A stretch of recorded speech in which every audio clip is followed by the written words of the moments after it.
como ele falou, e que vi esse mundo de feridas, principalmente, crescer.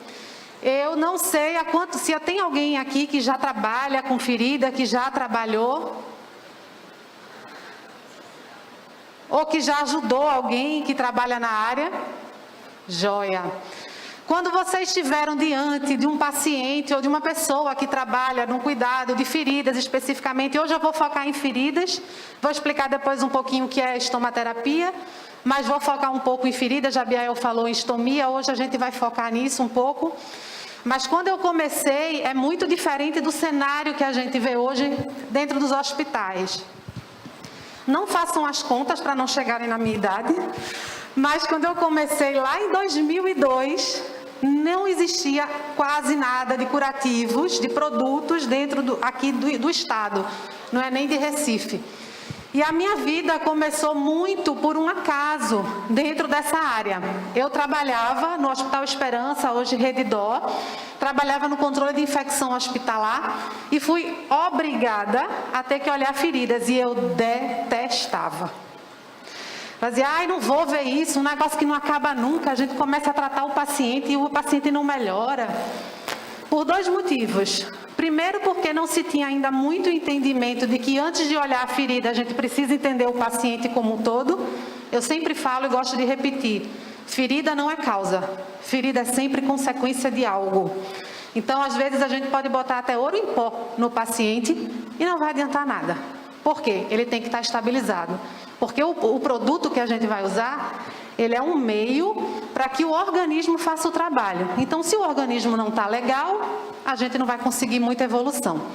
E o segundo ponto é que a gente não tinha muita tecnologia na época para trabalhar. Eu vou mostrar alguns dos produtos que hoje, não produto, famílias, eu não vou falar marca de nada aqui, eu vou falar nome de família. Mas, antigamente, nessa época, lá no início dos anos 2000, aqui, a gente só tinha hidrogel, hidrocoloide, filme transparente, AGE, carvão ativado com prata. E só. Assim, perdido um alginato.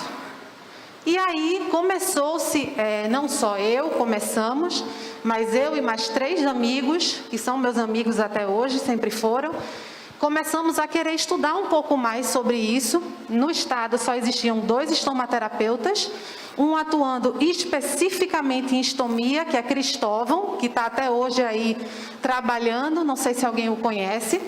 E a outra pessoa era Sônia Pradines, que trabalhava no HC, e era muito focada dentro do HC.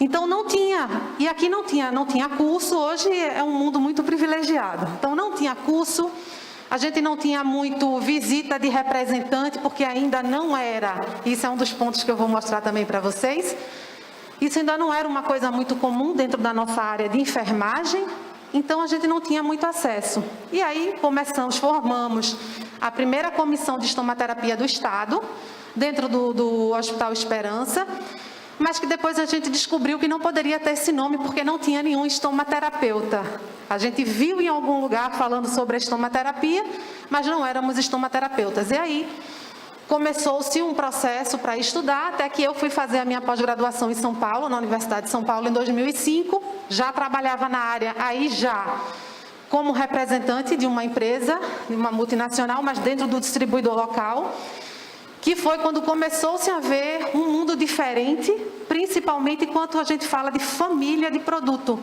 Porque aí já começa a vir revolução com espuma com silicone, membrana de silicone, vários produtos que chegaram. Colágeno, que até então a gente não tinha muito acesso, e aí a coisa foi crescendo.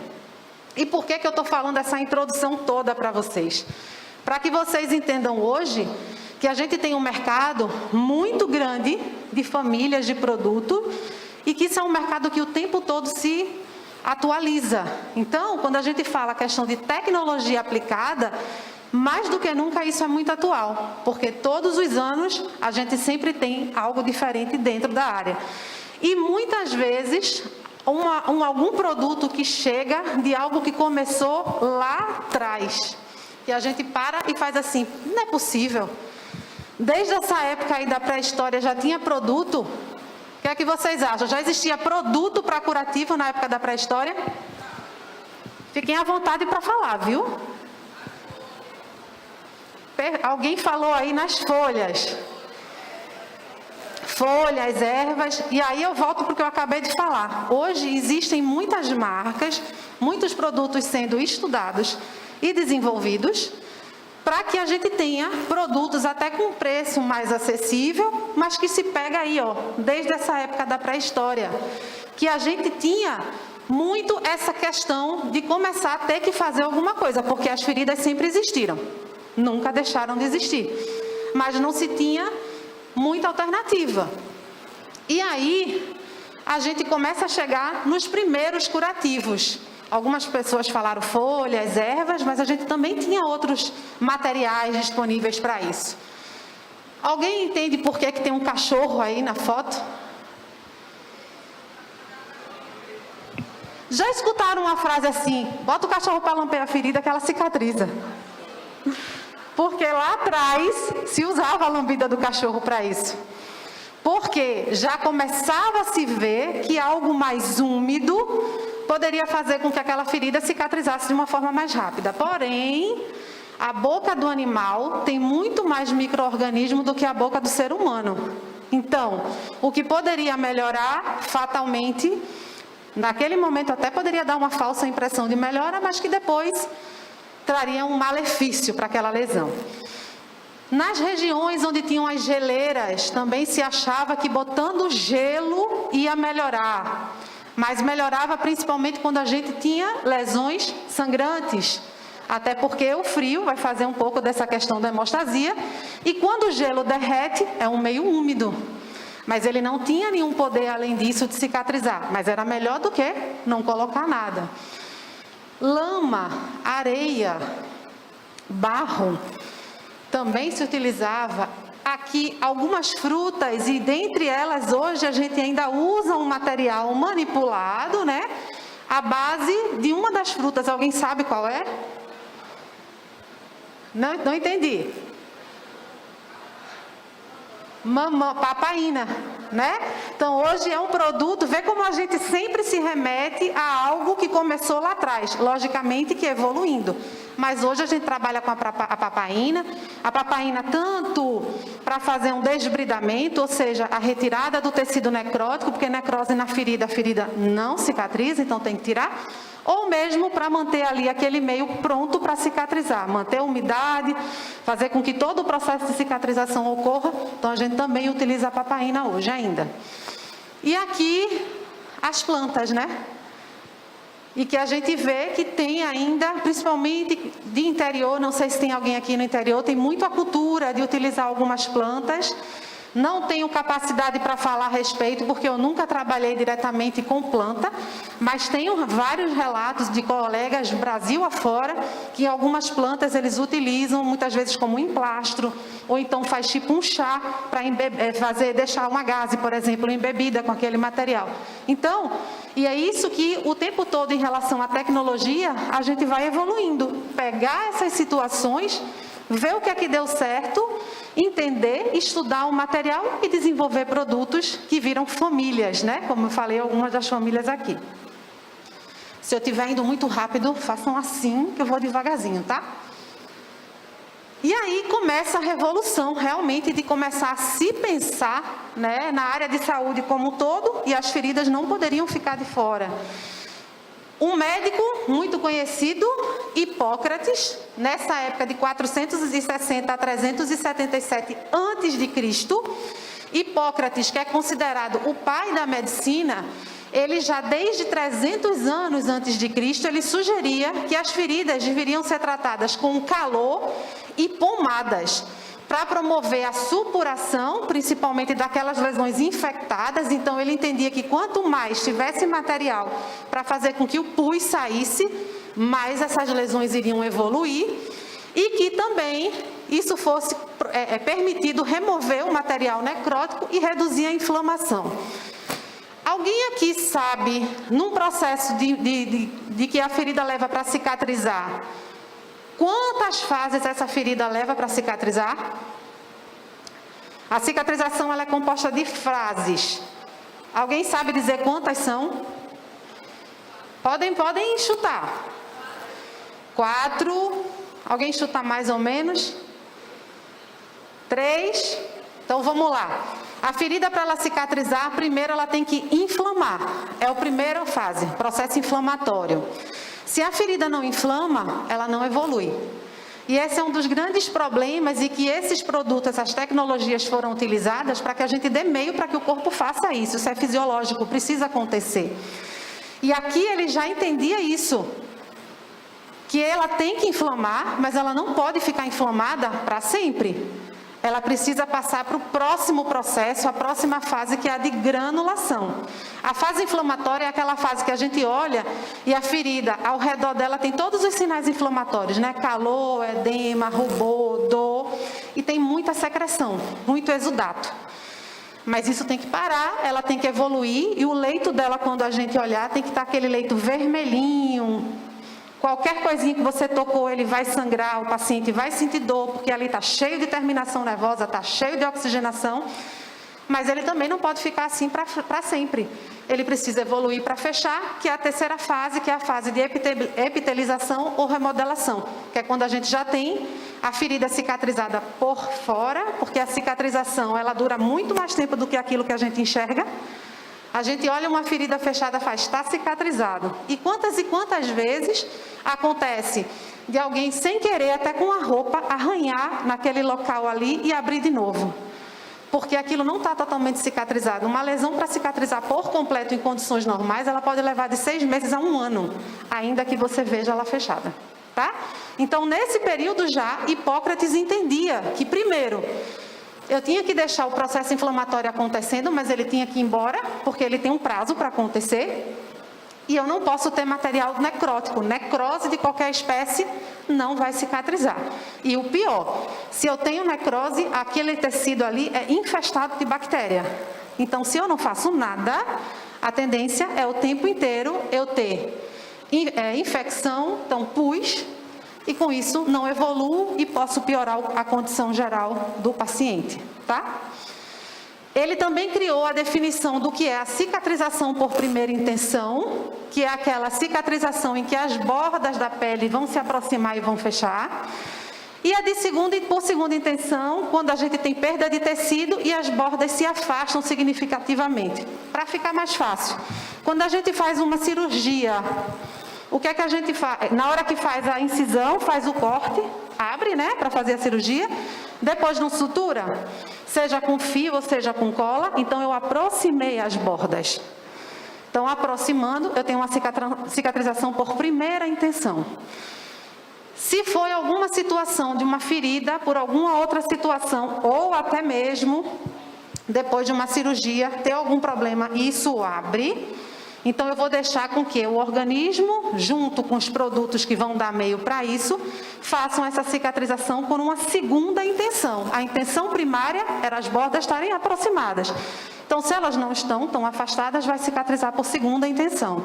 E no caso de uma sutura que abriu, por exemplo, uma cirurgia de qualquer tipo, seja uma cirurgia, aqui falou-se em parto natural, mas a gente ainda vê muito parto cesárea, né, acontecendo. Quanto mais parto normal, melhor, parto natural, mas ainda existe.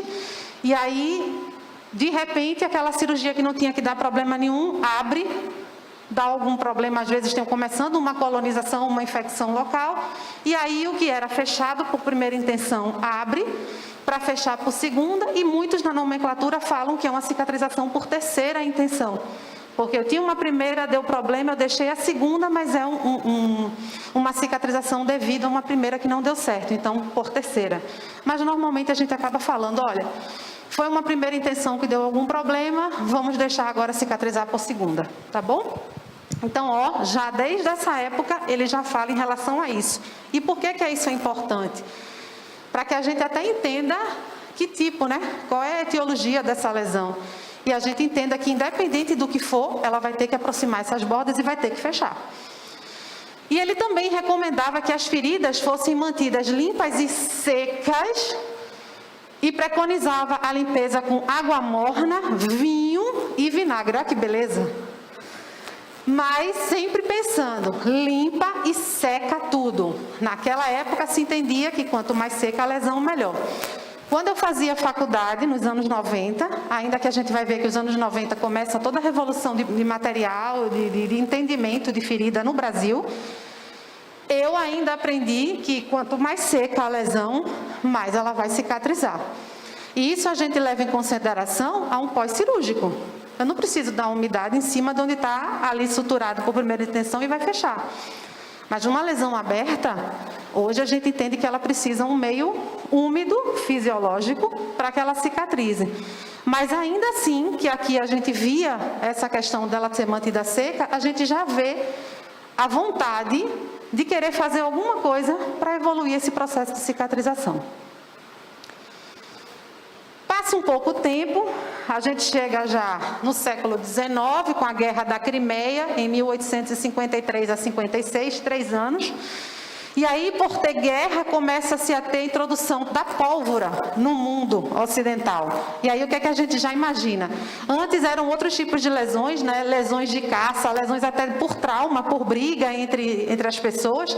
Mas aqui já começa a ter uma lesão de uma coisa mais perigosa, digamos assim. Então, entra a pólvora e, com isso, essas feridas que eram causadas por essa pólvora, né, dos tiros, elas eram venenosas, porque o próprio material ele era muito agressivo, então venenosa nesse sentido de ser pior do que outros tipos de lesões que a gente tinha até então, e que, na maioria das vezes, era necessário remover a parte lesionada, porque não tinha muito o que se fazer. Então, a partir do momento que eu tinha uma lesão decorrente de uma situação dessa, tira logo o membro para evitar uma infecção mais grave. E para cauterizar esse coto, era utilizado óleo fervente, gente, imagina. Sem nenhuma anestesia, sem nada, ó, faz amputação. Tem uma ferida, foi por causa da guerra, amputa logo o membro e joga óleo quente aí. Imaginem, né? E aí, por causa disso, nessa época começou a faltar óleo, porque eram muitas pessoas machucadas, né? Então, começou-se a acabar o óleo, na verdade, e aí começaram a substituir por gema de ovo e óleo de rosa, o que aumentou a taxa de sobrevida da população. Por quê?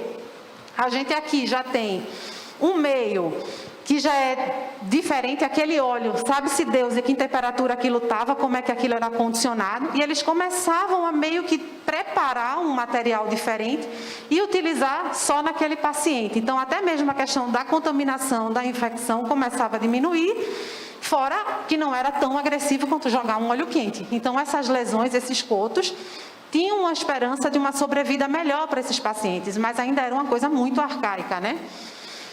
E aí começou-se a ter uma demanda inteira, uma demanda muito grande de curativos, porque eram muitas pessoas lesionadas. E como eles não tinham muito material para utilizar, normalmente se utilizava roupa mesmo da pessoa, ou algum tipo de tecido, normalmente o que tinha lá, até lonas que tinham no local, eles lavavam e reutilizavam sem nenhum processo de limpeza mais séria, nem esterilização, que nessa época nem existia. Então, esse material que colocava na ferida, o tempo todo não estava muito limpo, ainda que a gente melhorasse um pouco a situação, mas ainda não era uma cobertura ideal. E continuava sendo um material seco naquela lesão. Imaginem nas trocas como não devia ser a dor. Aquela ferida que não tem nada dando umidade, bota um tecido e puxa com tudo, vai lavar, seca ao sol e bota em outra pessoa. Mas era o que tinha na época. E aí chega Florence. Florence, ela fez uma revolução no manejo das feridas e de curativos. Não só na enfermagem, né? Em tudo dentro da área de saúde, mas especificamente nessa questão dos curativos, ela mudou todo o sistema. Ela começou fazendo o curativo através de várias substâncias e dentre essas substâncias, ela começava a utilizar novamente muita planta para fazer os emplastros com essas plantas e o que ela tinha disponível, ela tentava fazer o máximo possível para melhorar aquela situação. Não tinha na verdade nenhum respaldo científico, não tinha estudo sobre o que ela estava fazendo e nem tinha pessoa capacitada, mas ela tinha a vontade de fazer algo diferente para melhorar a situação daquelas lesões daquelas pessoas. Então, era comum que ela utilizasse substância como esterco de animal, até pela questão de deixar mais úmido o local. Então, era muito utilizado. E até hoje, eu ainda escuto em muitos lugares que eu vou, principalmente interior, quando tem uma lesão, eu disse, pega um cocô de vaca, um cocô de cachorro. Eu já escutei várias vezes isso. Coloca que a ferida vai ficar boa de um dia para o outro. Porque a coisa vem se perpetuando, as histórias, por alguma situação alguém usou e deu certo, e isso foi sendo passado, né? Teia de aranha, também ela utilizava. A teia de aranha até tem um porquê. A teia de aranha, ela tem na constituição daquela teia, ela é muito hidrofóbica, ou seja, ela repulsa a água. Alguém já viu aqui uma teia de aranha debaixo de chuva se desfazer? Alguém já viu? Por quê? Ela é hidrofóbica. Bate o líquido, volta, bate o líquido, volta. Então, isso para ferida, nesse caso aí, essa questão da hidrofobicidade, ela é muito importante, principalmente se for uma ferida que está cheia de bactéria. A bactéria, para ela ser perigosa para a lesão, ela tem na capa dela uma substância altamente hidrofóbica. Tanto é que se a gente pega uma ferida que ela não está sendo feita nada e a gente já percebe que está começando a ter uma infecção, aquela lesão primeiro ela vai drenar, drenar, drenar pelo processo inflamatório, que toda a condição ali das bactérias já acabam levando, mas chega um ponto que começa a ressecar, aquele leito começa a ficar um leito mais escuro, até que a gente chega naquela capa necrótica chamada escara. Que uma coisa, também uma outra curiosidade, para quem não sabe, escara não é nome de ferida, tá? A gente escuta muito por aí falar, chega um paciente no hospital, aí diz, olha, o paciente está com escara. Não sei se ele está com escara. Escara é o tecido necrótico, é a necrose que está ali, aquela necrose dura, esturricada, petrificada, aquilo é tecido necrótico do tipo escara. Então ele pode ter uma ferida com ou sem escara.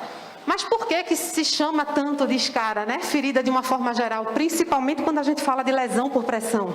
Inclusive estamos nos últimos dias do mês da prevenção de lesão por pressão, que é sempre em novembro. Por quê? Porque esses pacientes, quando chegavam, principalmente lá no início, quando a gente não tinha essas tecnologias todas que a gente vai ver, eles já chegavam com esse tecido necrótico do tipo escara. E aí, quando chegava, a pessoa entendia que aquilo era uma escara e fazia, olha, o paciente está com escara. O paciente está com escara. E aí, subentendeu-se que todas as feridas que o paciente, quando entra, principalmente lesão por pressão, é escara. Mas, na verdade, ele pode ou não estar com escara naquela lesão. Tá bom? Então, se a gente não faz nada quando chega nesse tecido, muitas vezes a ferida, quando a gente abre, a gente olha, aí está uma coisa assim, vamos dizer, desse tamanho. Quando a gente tira o tecido necrótico, ela está desse. Por quê? Porque as bactérias que formaram aquele tecido necrótico, para elas serem perigosas, elas precisam viver nesse meio sem secreção e elas vão se espalhando ou se aprofundando. Então, por isso, porque ela tem essa capa hidrofóbica nela. E a teia de aranha, ela tem essa característica. Então, quando se colocava a teia de aranha na lesão, os micro-organismos que já estavam ali, entendiam que chegou um batalhão de amiguinhos. Vamos se juntar? Só que elas ficavam ali, meio que presinhas na teia de aranha. E aí, quando eles trocavam o curativo, acabou, se melhorava aquela questão infecciosa. Então, por isso que muitas vezes, até hoje, também, principalmente muito interior, não só interior, viu? Que eu tenho uma tia que até hoje ela diz isso. Ai, ferida cicatriza com teia de aranha. Mas não é assim, né? Não é simplesmente, ai, tem uma teia de aranha ali, peraí, deixa eu catar.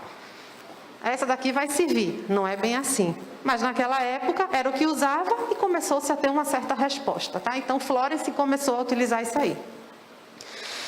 E depois ela começou, aí realmente em cima das plantas medicinais, também argila e água, principalmente misturado, para dar essa umidade, que aí começou-se a perceber que o curativo seco não era tão bom, precisava-se realmente dar um pouco de umidade. E aí, ela também tinha princípios muito rigorosos de higiene e de limpeza, então acabava aquela coisa de fazer de qualquer jeito, de às vezes nem lavar aquele material que estava numa pessoa e retira e bota em outra. Para quê? Para que ela começasse a evitar a proliferação dos micro-organismos, principalmente essas bactérias mais potentes, né? E aí também estimulava o bem-estar físico e mental dos pacientes, sendo os que tivessem amputação ou não. Ela também, nessa limpeza, né, quando ela fazia essa assistência direta, ela enfaixava, que esses outros curativos, até ela começar a fazer isso, colocava-se o material, o tecido, e deixava solto, e ela começou a entender que não adiantava, porque ficava exposto, qualquer coisa ali, aquele tecido, até um vento, né, levantava e saía. Ela começou a entender que enfaixando, isso melhoraria a condição para cicatrizar. E também por essa questão dela perceber essa coerência que ela tinha em tudo e essa efetividade que ela tinha nos materiais, isso começou-se a se propagar através do tempo, e até hoje a gente tem essa questão de ter o cuidado com a limpeza adequada da ferida e também como é que a gente vai fazer esse curativo e também essa troca. Aí a gente pula para o século XX, em que a gente começa a ter um maior avanço dentro da saúde, né, como um todo, mas também falando em relação ao manejo das lesões, porque surgem os antibióticos, que a aplicação local, através de pulverização, que a gente até então não tinha nada, né, para colocar nessas feridas, eram essas coisas empíricas. E aí o antibiótico começou-se a ver que, dependendo do antibiótico colocado na lesão, ele começava a melhorar, ou por ele estar impregnado no próprio curativo. Hoje a gente já sabe que não adianta eu fazer qualquer tipo de antibiótico. Se eu tenho uma lesão que está com uma infecção e está com a necrose, uma capa necrótica, a gente utiliza os antibióticos antimicrobianos tópicos, que estão impregnados nos curativos com excelência. Mas antibiótico sistêmico, se o intuito dele for para melhorar aquele tecido necrótico, ele não vai adiantar nada. A gente só vai fazer com que o paciente ele tenha uma resistência microbiana. Ele tem que primeiro remover a necrose para depois fazer o antibiótico sistêmico. Mas o antibiótico local, como a gente vê nos curativos, desde essa época é super bem-vindo, tá? E aí, a partir daqui, esses curativos começam a se tornar estéreis. Acabou aquela história de só lavar, secar e reutilizar e passar de um para outro. E os procedimentos com técnicas assépticas. Então, começou-se a usar pinça para não tocar no paciente. Começou-se a utilizar bisturi para fazer a remoção do tecido necrótico, as tesouras sem ponta. Então, começa-se realmente a ter uma melhora na questão da limpeza e propriamente nos produtos. E aí, dentre 30 e 40, à medida que essas feridas elas passavam para a enfermagem, porque até então ainda tinha enfermeiro, mas não era muito, era sempre o corpo clínico, o corpo médico que tratava dessas feridas. Mas a partir aqui dessas 2 décadas, isso começou a ficar na mão dos enfermeiros e começou-se a criar uma aura mística em relação aos enfermeiros que cuidavam de feridas. Porque o cuidado do enfermeiro era um cuidado diferente do cuidado médico e o enfermeiro acompanhava a evolução desse tratamento. Então, começava a dizer, chega na mão do enfermeiro, não vai ter mais problema, acabou-se. Está ali, vai dar tudo certo. Então, criou-se realmente essa história de que o enfermeiro era meio que um mágico em relação às feridas, mas nada mais era do que um cuidado mais diferente e mais próximo do paciente. E aí esse fenômeno ele se ampliou com o desenvolvimento dessa técnica asséptica de fazer curativos, com o máximo de cuidado para tocar o mínimo possível nesse paciente, porque aí, como tinha essa questão que o enfermeiro toca, mas não toca, e tudo dá certo, então mais do que nunca vamos fazer tudo sem mexer nesse paciente. Então sempre os curativos eram o máximo que pudesse, utilizando pinça. E isso até um tempo atrás a gente ainda via muito, né, de fazer curativo, as bandejas de curativo. Não sei se alguém aqui já viu, já pegou, já viu alguém trabalhando, mas existia, eu ainda peguei muito isso. olha, para fazer curativo tem que esperar a bandeja de curativo. Não, o CME não mandou ainda não chegou o material. Então não faz o curativo do paciente, porque eu não posso tocar. Então isso lá nos anos 90 ainda era muito forte, hoje já não é não. Mas ainda era porque vem desde essa época, tá? E aí começa a grande revolução no Brasil. Na década de 80, começaram a se formar as primeiras estomaterapeutas no Brasil. Alguém aqui sabe o que é estomaterapia? Sabe o que é um estomaterapeuta? Pode falar o que vier na cabeça, tá?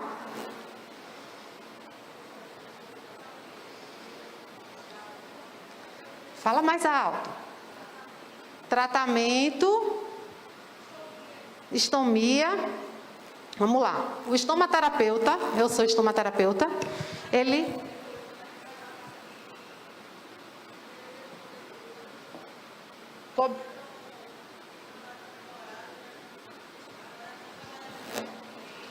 Então, o estomaterapeuta, primeiro, ele tem que ser um enfermeiro graduado, né? Um enfermeiro já formado.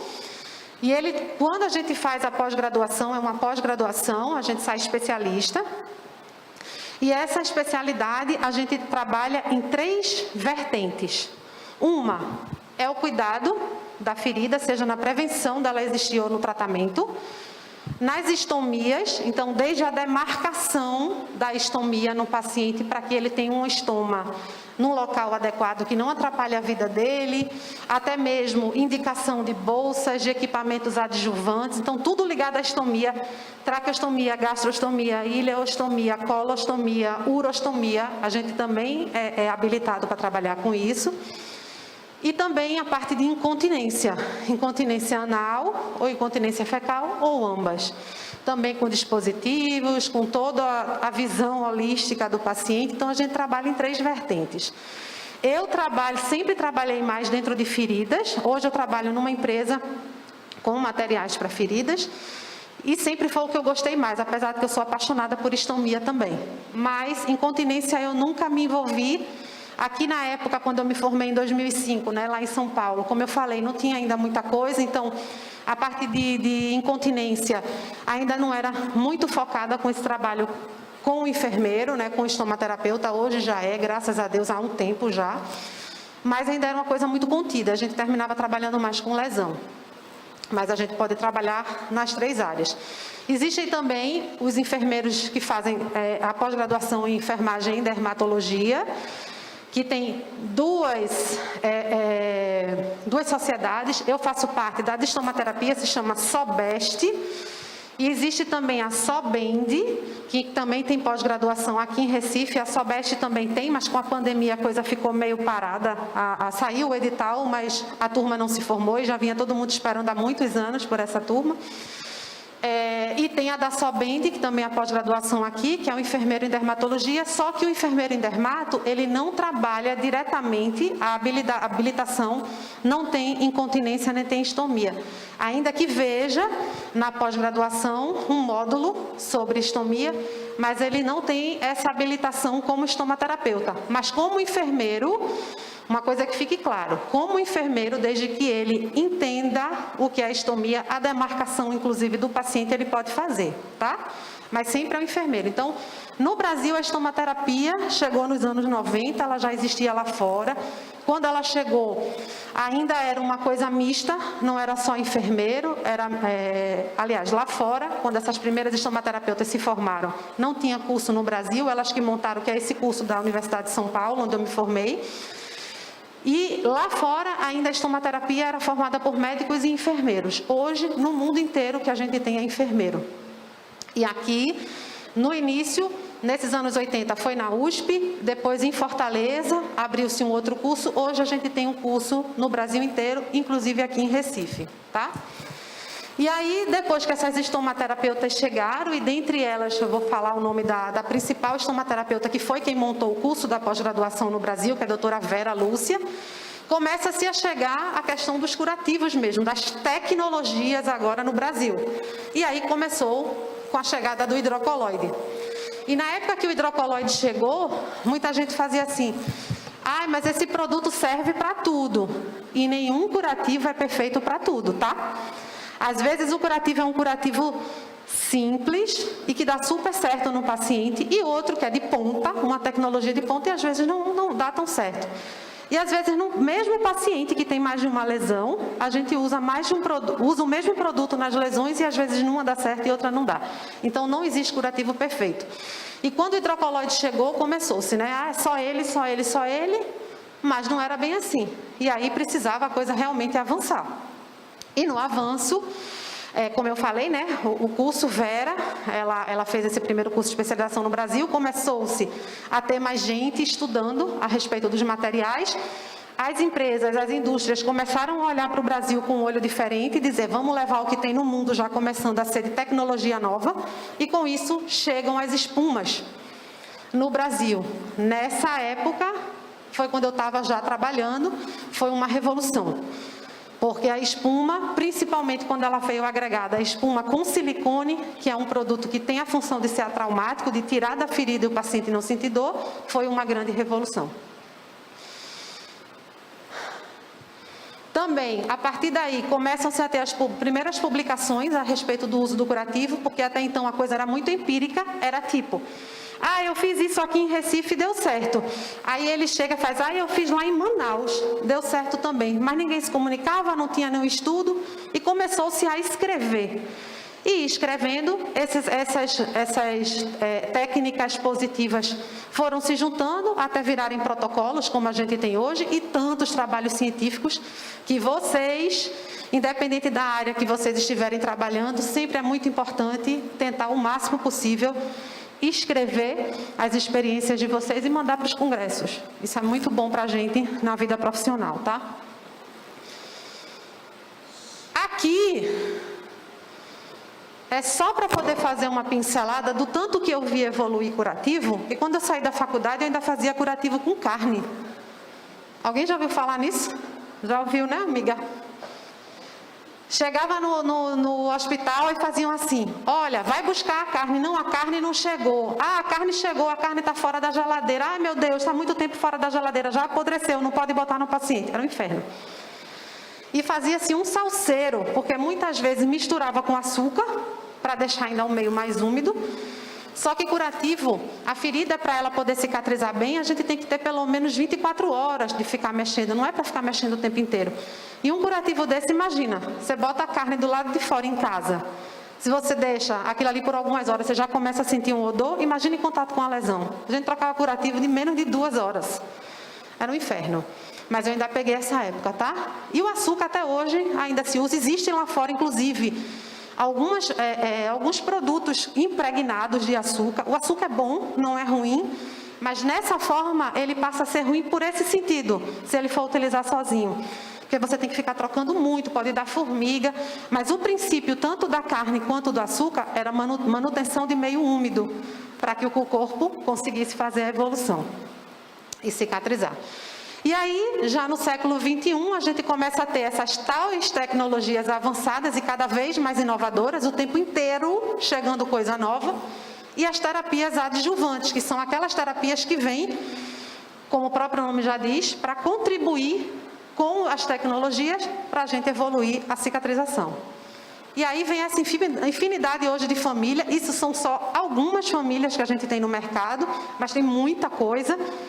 Então, a gente tem AGE, que são os óleos, né, ácidos graxos, o próprio hidrocoloide, filme transparente, compressa com petrolato, não tecido com triglicerídeo, carvão ativado com prata, alginato de cálcio e prata, alginato de prata, vários tipos. Não vou entrar neles, porque senão a gente passaria o dia inteiro aqui. Hidrogéis, as espumas com ou sem silicone, ou impregnada ou não com algum antimicrobiano, membrana de silicone, membrana regeneradora porosa, não tecido com Ringer, PHMB e silicone, fibra hibrodesbridante, matriz de regeneração dérmica, matriz cicatrizante TLC, clorexidina, prata, iodo, PHMB, DAC. E aí a gente entra nas terapias adjuvantes, aquilo que a gente vai utilizar junto com as tecnologias para fazer com que o curativo, né, a ferida, evolua a cicatrização. Então, desde uma pressão negativa, que é aquele circuito em que a gente coloca uma espuma interligada a um circuito numa máquina para dar vácuo, é a terapia a vácuo, para melhorar a limpeza daquela lesão e com isso estimular essa cicatrização, porque a cicatrização nunca vem de fora para dentro, ela é sempre de dentro para fora. Então, muitas vezes a gente precisa usar pressão negativa. Laser terapia de baixa intensidade, hoje cada vez mais frequente o uso de laser, junto, né, às tecnologias. Ozônio terapia também, que começa a crescer muito no Brasil. Oxigenoterapia hiperbárica, são as câmaras hiperbáricas, inclusive a gente tem isso disponível em Recife. E aí a gente consegue ver que, dentro do que eu falei lá no início, evoluímos ou não evoluímos com tecnologia? Saímos da língua do cachorro, lambendo a lesão, para todas essas famílias, e tem mais família, porque se eu fosse listar tudo aqui, a gente ia passar o dia, mas tem muita família, e como eu falei, chegando sempre muita inovação. E aí, com isso, a gente começa a ver também uma mudança no cenário educacional, com cursos de extensão acontecendo, não só na área de feridas, né? Não só na minha praia, mas em tudo, independente de qual vai ser a área que vocês vão trabalhar, antes mesmo de uma pós-graduação, enquanto vocês estão ainda na graduação, existem os cursos de extensão, e até também para quem é pós-graduado depois e quer fazer um curso de extensão ou já graduado. Começa-se a ter realmente os enfermeiros especialistas, como eu falei, a gente tem os que são formados pela SOBEST, pela SOBEND e pela SOBENF. Então, SOBEST, Associação Brasileira de Estomaterapia, que é a que eu faço parte, eu sou secretária da Regional Pernambuco, e a gente cada vez mais quer disseminar o nome da estomaterapia no Brasil. Então, se vocês tiverem alguma curiosidade, acessem o site da SOBEST, tem todas as informações sobre o que é estomaterapia, o que é estomaterapeuta, os cursos credenciados, as pessoas que fazem parte das sessões no Brasil inteiro. A gente está prestes a ter a eleição da nova regional, vou passar a bola para outra pessoa.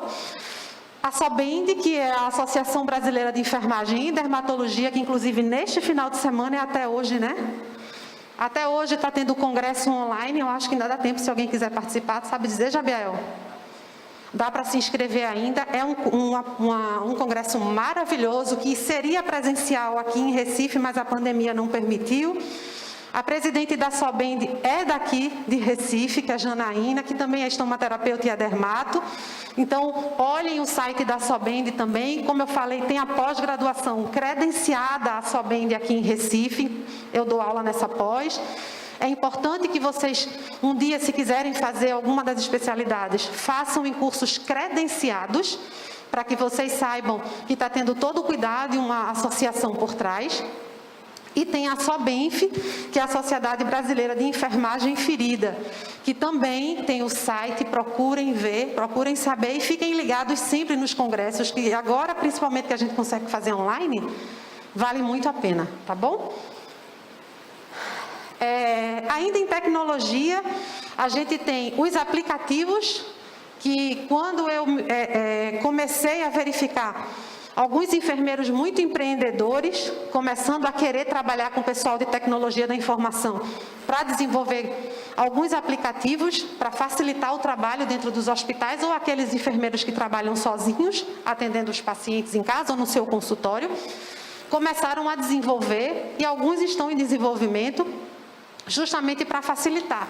Então, toda a avaliação do paciente como um todo, desde as condições clínicas do paciente até a evolução da ferida e o que está sendo utilizado, até manobras de prevenção como a escala de Braden, que é a escala que a gente utiliza para poder fazer, uma das escalas que a gente utiliza na questão da prevenção de lesão por pressão. Então, tudo isso está sendo desenvolvido e acredito que cada vez mais que isso vai evoluindo, vai ficando até mais acessível e a gente vai ter uma infinidade aí de aplicativo disponível para a gente deixar no celular da gente e quando for trabalhar com o paciente, facilitar a nossa vida. Nós temos um respaldo legal do COFEM desde 2018, falando sobre tudo isso, da atividade do enfermeiro na atuação com as feridas. É a Lei 567 de 2018, está disponível na internet para quem quiser visualizar. E isso é muito importante para a gente entender que a gente, mesmo sabendo das tecnologias, sabendo o que é que tem para utilizar, mas às vezes a gente não sabe até onde a gente pode ir. E hoje, principalmente, eu acho que vocês vão ter uma palestra em seguida falando dessa questão de consultório, né, da atuação. Hoje o enfermeiro ele pode ter consultório e se ele tiver condições, ele deve ter. E principalmente dentro da questão de ferida, isso hoje é uma realidade. A gente tem consultórios aqui em Recife, trabalhando especificamente nisso aí, no cuidado de feridas, tá? Ou no cuidado, no caso, como uma das sócias é estomaterapeuta, ela atua nas 3 atuações. Mas como aqui eu estou falando mais em feridas, até vocês, se um dia quiserem ser especialistas e quiserem abrir o consultório, vocês estão respaldados pelo COFEM, tá?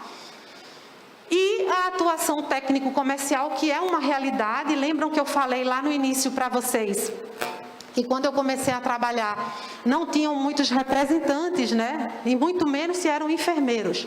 Hoje as indústrias, as multinacionais ou os distribuidores locais, eles buscam enfermeiros para trabalhar nessa questão técnico-comercial. O que é isso? Essas pessoas vão ser representantes ou comerciais, ou representantes técnicas, ou os dois. Eu, na empresa que eu trabalho, eu não faço a parte comercial, mas trabalhei uma vida inteira. Para você trabalhar nessa área comercial, primeiro de tudo, você tem que gostar da coisa, porque é um trabalho de formiguinha árduo e que um dia dá muito certo, outro dia deu tudo errado e no outro dia você tem que fazer de conta que nada aconteceu. Tem meta para bater, o que eu acho que tudo na vida da gente deveria ter meta, para que a gente sempre tentasse melhorar ainda mais o trabalho. E aí, acabou o mês, se você bateu a meta, no outro mês esquece tudo que você fez e começa tudo do zero. Então, você tem que gostar muito dessa, tem que ter a veia comercial para trabalhar, mas é um trabalho muito legal, que para a gente dá muita autonomia, a gente conhece muita gente e é muito prazeroso. E se você junta isso com a parte técnica, na empresa que eu trabalho, a pessoa que é comercial, ela é estomaterapeuta também, e ela faz as duas coisas, técnico-comercial. Ou ser só técnico, como eu, que aí eu respondo por todos os produtos da empresa em relação à parte de informação do material, toda a parte educativa, então todos os congressos, todas as aulas em hospitais, todas as dúvidas que se precisam ser tiradas dos materiais que estão no hospital, isso é um processo educativo contínuo, educacional contínuo, e eu faço parte nesse nicho. Quando eu comecei a trabalhar com isso, lá atrás, como eu falei para vocês, quando eu fui fazer a pós, eu já trabalhava na área, e não tinha muita gente, e a maioria não era enfermeiro. E com essa evolução dessa tecnologia, de uma necessidade cada vez mais de terem pessoas que estão entendendo, que entendem o que é pele, entendem o que é cicatrização e entendem material, precisou-se, nessas empresas, cada vez mais ter esse tipo de perfil profissional para trabalhar nisso. Então, hoje, é um mercado que ainda não seja um mercado muito aberto, mas é um mercado grande para que quando eu trabalhei, de grandes empresas contratando sempre bons profissionais, e que quando você não trabalha numa multinacional, você pode começar pelo distribuidor daquela marca, ou de multimarcas. Eu comecei assim, trabalhando como distribuidor, e aí a gente vai se aprimorando, vai estudando, e um dia, de repente, trabalha numa multinacional como eu trabalho. Então, deixa aí isso na cabeça de vocês, não só para feridas. Hoje o enfermeiro atua em várias multinacionais, de vários produtos. Para quem gosta de centro cirúrgico, o que não falta é emprego nessa área, né? Que é muito material de cirurgia. Para quem trabalha até mesmo com uma palestra que vocês viram, para quem gosta de trabalhar com essa questão do cuidado da mulher, da gestante e do bebê, também existem muitas marcas, até marcas de alimentação, de produtos para alimentação do bebê, que chamam esses profissionais para fazer essa divulgação. Então, é um campo hoje muito diferente de quando eu comecei e que vai crescer cada vez mais, e que um dia, de repente, eu estou aqui sentada, vocês contando a experiência de vocês nessas empresas. Deixo aqui o meu contato com vocês, é o meu Instagram.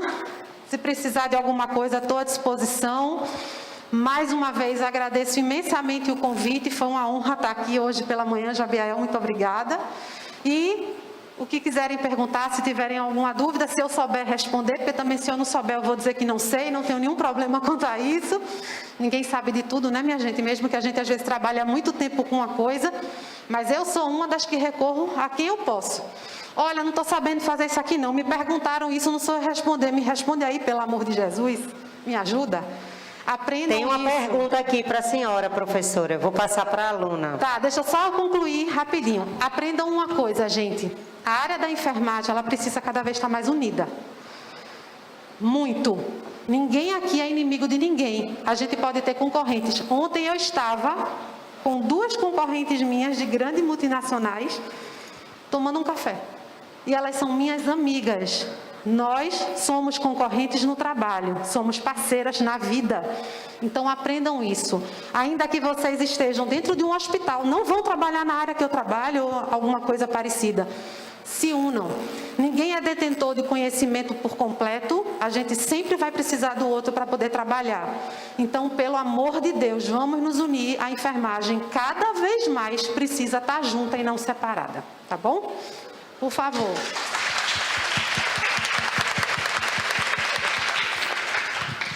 Bom dia. Eu vi que a senhora falou sobre... Chame de você, que a senhora está no céu. Eu vi que você falou sobre a instituição de ensino que oferece após aqui de estomoterapia. Aí eu queria saber mais detalhado se é só essa. Eu vejo que só tem ela, né? Não tem aqui muitas instituições que oferecem o curso. É na Universidade de Pernambuco. Eu peço até a licença para falar.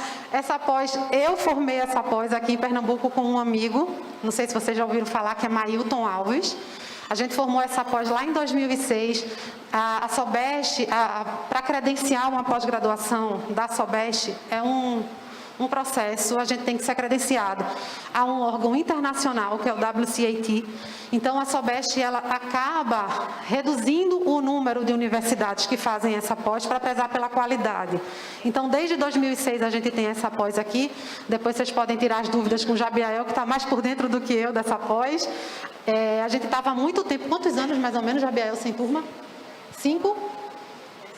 5 anos sem abrir turma, e aí mesmo credenciada, recredenciada, mas é todo um processo, é um contexto, né, da SOBEST, da universidade. E esse ano abriu o edital, mas aí a pandemia fez recuar. Acho que no próximo ano, se tudo normalizar, né, Jabiael, volta. Então, aqui em Pernambuco só tem isso. E tomem cuidado, ontem no grupo dos estomaterapeutas aqui de Pernambuco, a gente conversando, começou a ter estomaterapia EAD. Não façam isso. Pelo amor de Deus, não façam estomaterapia à distância. Não dá, gente, não dá. Então, é aguardar, fica de olho acho que vai estar no site, né? Falando quando voltar, no site da Universidade de Pernambuco, para vocês terem ideia de quando vai estar tudo certo, com inscrição. E lembrando, para fazer essa pós precisa estar formado, tá? Enfermeiro formado. Bom dia. Bom dia. Você falou sobre o século XIX, a respeito do óleo. Esse óleo que você fala, ele era frio ou ele era quente na utilização? Quente. Certo. Tá? Não causava queimadura, não? Totalmente. Por isso que precisou se evoluir um pouco, né? Imagina a dor que essa pessoa sentia depois de ter uma amputação, a cru, ainda jogar óleo quente. Se a pessoa não tinha um problema de morrer na guerra e nada, morria ali de dor, né? Um negócio absurdo. A ferida com necrose, sim. O enfermeiro é habilitado a fazer o desbridamento? Então, inclusive vai até ter um curso de extensão na próxima semana, mas as vagas estão encerradas. O desbridamento, o que é que acontece? A legislação é uma legislação um pouco aberta em relação ao desbridamento. Cada estado acaba tendo uma resolução diferente. Não tem, na verdade, não tem uma resolução COFEM, o que fala que a gente pode desbridar, mas cada Corém diz uma coisa. Nós aqui, e num consenso geral Brasil, se eu não sei o que eu estou vendo, eu não posso mexer. Então, o desbridamento hoje, para que ele realmente você tenha legalmente um respaldo, você tem que ter ou a pós-graduação, ou fazer um curso de extensão que te dê um certificado que mostra que você está habilitado. Porém, habilitado não quer dizer que eu seja hábil. E isso é muito importante quando eu dou curso de desbridamento, porque muita gente sai e faz...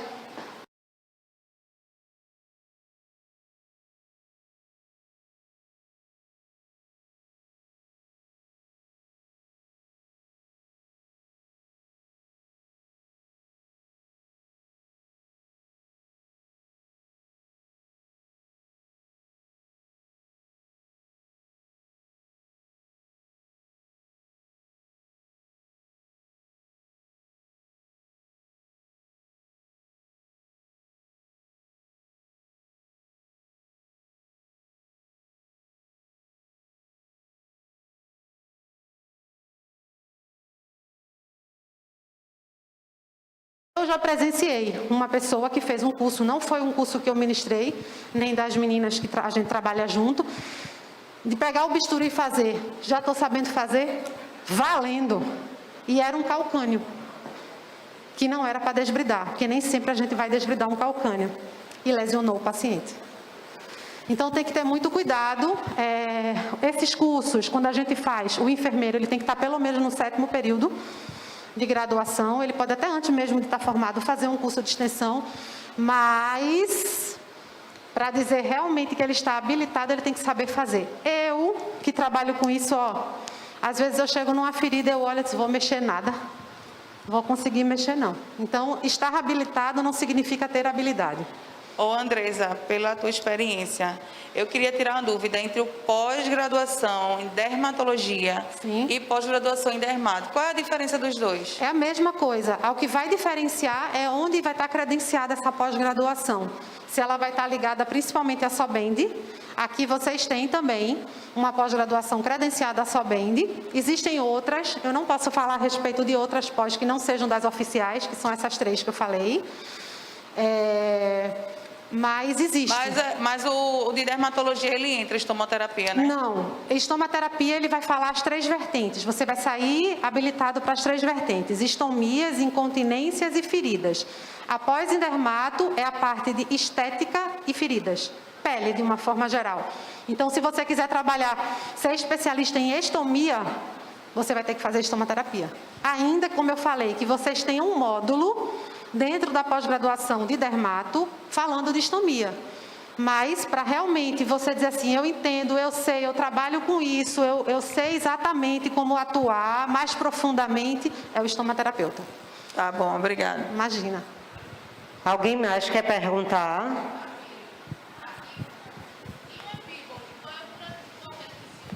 Não entendi, desculpa.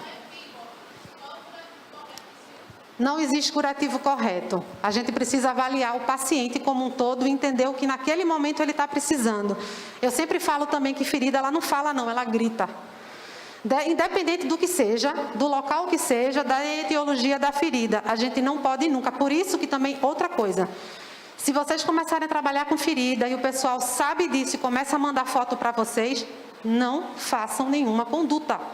Não se dá conduta de produto, nem muito menos o que é para fazer, por telefone e, pior, de um paciente que você nunca viu. Porque não existe curativo perfeito. É aquilo que eu falei no início. Às vezes você vai botar ouro em pó e não vai dar certo. E é o seu nome que está em jogo. Então, nunca façam isso. É proibido passar a imagem de paciente. Eu tenho uma colega que está respondendo um processo em São Paulo por causa disso, em que uma amiga, uma colega, pediu uma ajuda a ela, disse, o que você acha que pode colocar aqui? E ela disse, rapaz, deixa eu ver. E estava com a outra colega que viu e passou para outra pessoa. Resumo da ópera, a foto do paciente chegou no celular do filho do paciente, ele identificou primeiro de tudo por uma cadeira que estava encostada junto da cama, e ela está respondendo um processo junto com todas as outras pessoas, porque iam dar uma conduta sem ver o paciente. Então, cuidado. Curativo perfeito não existe, mas eu só posso indicar olhando o paciente, entendendo a história clínica dele, para poder fazer a condução correta. Olá, tudo bom? Eu queria Tudo. perguntar para a senhora sobre a utilização da pele de tilápia no tratamento de feridas, se ainda Então. está viável, se é... Então, eu não tenho muito aprofundamento a respeito, mas o que eu sei é que já está bem adiantado, já existem estudos lá fora mostrando essa eficácia aqui também. Quem eu conheço, principalmente o pessoal do Ceará, que tem uma entrada mais forte em relação a isso, que é maravilhoso, muito bom. Eu não tenho como falar para você, porque eu nunca nem vi na minha frente só o que a gente vê em mídia, mas o que a gente vê é que é muito promissor. Agora, o quanto é promissor e o quanto isso vai ser viável, eu não sei te dizer. Mas é uma coisa a mais que vem chegando. É aquilo que eu falei, a gente sempre vai ter muita coisa inovando dentro dessa área. Mas o tempo e as publicações, as práticas é que vão dizer o quanto isso vai dar certo ou não. Acredito que sim, mas vamos aguardar. Tá bom? Já está tendo um resultado muito positivo, né? Mais alguém quer perguntar? A última pergunta agora. Princesa, espere. Eu vou. Bom dia. Bom dia. A laser terapia tem alguma contraindicação? Primeiro de tudo, você ter habilidade para fazer, porque é um laser de baixa frequência, você não pode utilizar uma frequência diferente, e até isso você precisa entender para saber qual é a indicação ali. Então, pode ser que, dependendo de como você vai utilizar, eu não trabalho com laser, se tiver alguém que trabalhe que queira esclarecer, mas, como tudo, você primeiro tem que entender o que é que você vai fazer ali, qual vai ser a conduta, qual vai ser o manejo, para saber a forma mais adequada. Quer falar, Jabiel?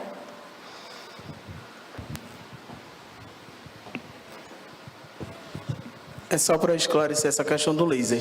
A gente não tem contraindicação efetiva, porém, o laser ele só penetra em pele, parte não preta, não negra. Então, a gente não consegue utilizar o laser diretamente numa necrose se for para estimular a regeneração. Para destruir bactéria, a gente até consegue colocar em necrose junto com o azul de metileno. Que a gente coloca o azul de metileno, a gente faz o que a gente chama de PDT, que seria essa retirada de microbiana bacteriana para a gente fazer a cicatrização. E aí o cuidado é com a energia que a gente vai utilizar no laser, porque mesmo sendo de baixa frequência, a gente tem a energia diferente. Agora, se for ILIB, que é uma das técnicas da laser terapia, tem muitas contraindicações. Paciente renal crônico, paciente que tem ou já teve alguma neoplasia, mas aí é uma outra vertente que não é de ferida, seria algo mais amplo de laser mesmo. Bom, você já ouviu falar de um tratamento com MIISE, que tem um pessoal de Natal que está estudando? Na verdade, aquilo ali é larva de mosca também, mas é uma larva de mosca diferente, que faz reprodução em laboratório, se chama larvoterapia mesmo, né? Magoterapia, também chamada assim, pelo tipo da larva. É uma técnica de desbridamento que a gente utiliza muito, chamado desbridamento biológico. Utilizar muito não, porque tem duas questões aí.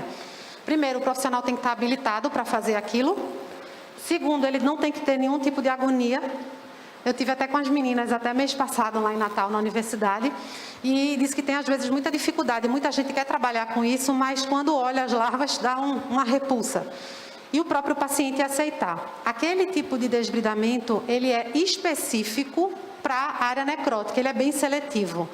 Tanto que quando a gente coloca as larvas da mosca, ela não vai no tecido granulado, no tecido viável, ela vai só na necrose.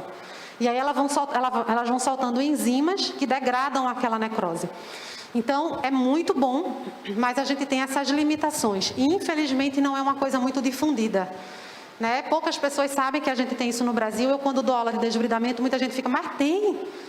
Tem, é muito efetivo, é muito bom. A equipe é altamente especializada lá de Natal. Inclusive, eles estão dando, agora deram uma parada, mas eles estão dando cursos sempre. Então, se alguém se interessar em fazer, eu sou uma das primeiras a dizer, faça. Eu já disse às meninas, eu não fiz ainda, já vi fazendo a técnica, mas eu não fiz o curso. Estou louca para fazer, porque vale muito a pena. Até para a gente difundir isso, apesar de que tem todas essas questões, mas é muito, muito bem-vindo. É um desbridamento muito bom. Bom dia. Uma lesão. Não sei, não estou vendo. Ui, desculpa. Na lesão necrosada, você pode fazer umas fístulazinhas com a lâmina e depois colocar o curativo. Isso é eficaz ou tem que fazer o debridamento total? Então, isso aí já é o debridamento. Essa técnica que você fala, que é o jogo da velha, chamada de técnica de square. Isso. Essa técnica a gente faz principalmente quando a gente tem um tecido necrótico do tipo escara, porque eu preciso fazer aberturas, para que normalmente o que a gente usa é hidrogel, para dar mais umidade, ou pode ser um desbridamento combinado, enzimático. Vou falar só o nome porque esse aí não tem jeito. Colagenase, que a gente vê muito, que é top para necrose. Se eu começo a ter tecido viável, esquece, porque ele é muito tóxico para o tecido viável, o paciente não aguenta, dói, arde, é um inferno. Mas o hidrogel, por ser mais seguro, a gente acaba utilizando mais ele, ou existem placas de hidrogel, produtos impregnados de hidrogel. Mas sempre eu vou ter que fazer a técnica de square para penetrar. Isso já é um debridamento que você vai utilizar já, ou autolítico, com hidrogel, com uma placa de hidrogel, ou até uma placa de hidrocoloide, ou enzimático. E que depois eu vou combinar com outra técnica, que aí eu coloco lá o curativo, fecho, e quando eu for abrir, normalmente entre 48 e 72 horas, que é o tempo normalmente que o produto vai começar a penetrar, quando eu retiro, eu vou começar a puxar aquela necrose. Normalmente a gente pega uma pinça e vem com um bisturi ou uma tesoura sem ponta. Aí eu utilizo a técnica instrumental parcial, com a técnica chamada slice, que são pedaços que a gente vai tirar após o square. Mas sempre eu tenho que hidratar, porque qual é o grande perigo? Se eu não sei o que é que está embaixo, lembra que eu falei da capa necrótica? Muitas vezes a ferida pode estar assim, e eu não estou enxergando. E às vezes ela pode estar super superficial. E uma pessoa, principalmente que não está com habilidade para fazer aquilo, ainda que esteja habilitado, na hora que vai passar o bisturi, começa a tirar o que não deve. Aí, no mínimo, você vai ter um grande sangramento ali. E se tiver já próximo a fáscia e o tendão, você às vezes até puxa o tendão do paciente e acabou. Então, precisa fazer sempre isso para que você tenha uma efetividade nesse tipo de desbridamento. Tá bom? Oi? Preferencialmente na seca, mas nada impede de utilizar na úmida, porém é aquela questão, se eu começo a ter muito tecido viável, o paciente não vai aguentar. Só que, infelizmente, o que a gente vê, principalmente na questão pública, é o que a gente enxerga que tem, né? Então, principalmente em pacientes que têm úlceras de muito tempo de perna, como as úlceras venosas, porque nas úlceras de perna a gente tem venosa, arterial, mista, mas principalmente nas venosas que se arrastam uma vida inteira naquele paciente, ele a vida inteira usa colagenase. E a vida inteira ele vai ter tecido necrótico, ainda que esbranquiçado.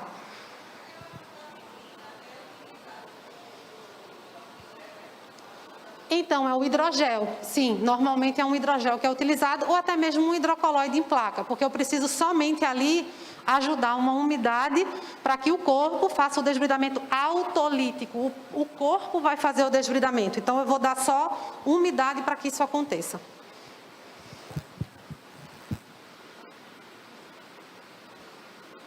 Obrigada, gente. Alô. Estou vendo que vocês gostaram muito, né? Obrigada, professora. Foi maravilhosa a palestra. Gente, o outro palestrante está atrasado. Não vou mentir. Vamos ver se ele vai vir. Se ele não vir, eu vou dar uma palestra aqui para vocês de alguma coisa. Só um minutinho. Então, vamos pensar assim, vamos fazer um intervalo de 3 minutos. 3 minutos. Vocês viram o professor Henrique? Ele chegou, está lá atrás. Palmas para o professor Henrique. Vem para cá, Henrique, aqui para frente.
Cadê os colegas? Eles foram no banheiro, foi?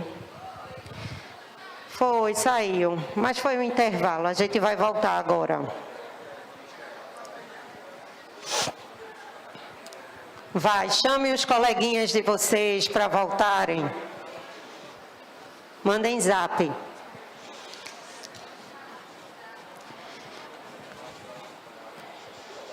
Vou sair da palestra.